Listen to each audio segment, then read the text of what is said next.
নমস্কার বন্ধুরা, আরসি রান্নাঘরে সবাইকে আবার একবার স্বাগত জানাই। ডাল মাখানি রান্নার জন্য আমি দু ধরনের ডাল নিয়েছি।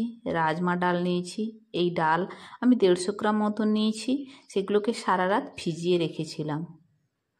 আর নিয়েছি গোটা মুগ ডাল, এগুলোকেও সারা রাত ধরে ভিজিয়ে রেখেছিলাম। ধুয়ে পরিষ্কার করে নিয়ে দুটো ডাল আমি একটা প্রেসার কুকারে নিয়ে নিচ্ছি। ডালের মধ্যে দিয়ে দিচ্ছি 500 ml মতো জল।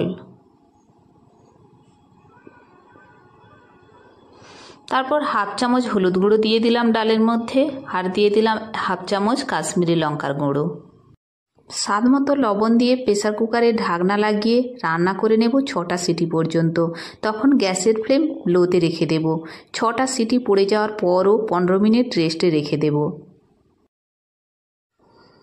এরপর একটা মিক্সিং জার নিয়েছি, তাতে দিয়ে দিচ্ছি 1 বাটি টমেটো। এখানে আমি দুটো বড় সাইজের পাকা টমেটো নিয়েছি, সেইটা পেস্ট করে নিয়ে এলাম। একটা বোলের মধ্যে ঢেলে রেখে দিচ্ছি। এখানে ডাল মাখানির জন্য আমি বেরেস্তা ব্যবহার করব। ডালের মধ্যে যদি বেরেস্তা দেওয়া হয় তাহলে ডালের স্বাদ অনেকটাই পরিবর্তন হয়ে যায়, খেতে অসাধারণ লাগে। তাই এখানে আমি 2 চামচ মতো বেরেস্তা নিয়ে নিচ্ছি।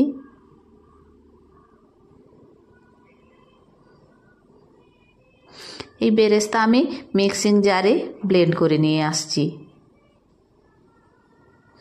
এইভাবে ব্লেন্ড করে নিয়েছি।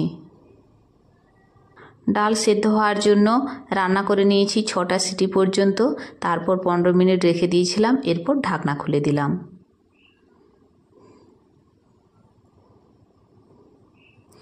ডাল সেদ্ধ হয়ে যাওয়ার পরেও এরকম একটা হাতা দিয়ে ডালটা কিছুটা ম্যাশ করে নেব।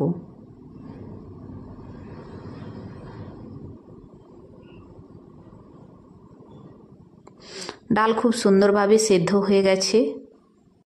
গ্যাস অন করে একটা ফ্রাইং প্যান বসিয়ে দিয়ে তাতে দিয়ে দিচ্ছি 1 চামচ বাটার, আর দিয়ে দিচ্ছি 1 চামচ ঘি, দিয়ে দিচ্ছি 1 চামচ সাদা জিরে।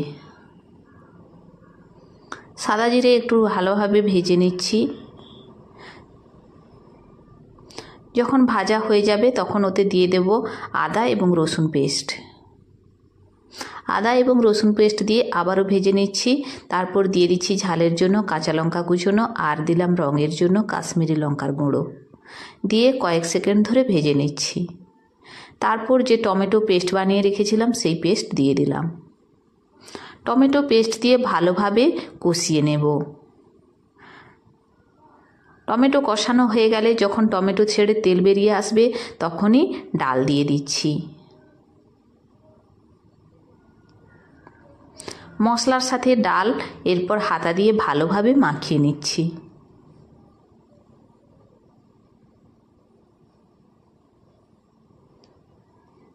ডাল একটু ভালোভাবে ফুটে উঠবে, তারপর ডালের মধ্যে দিয়ে দেব এইভাবে ব্লেন্ড করে নেওয়া বেরেস্তা ছড়িয়ে দিচ্ছি।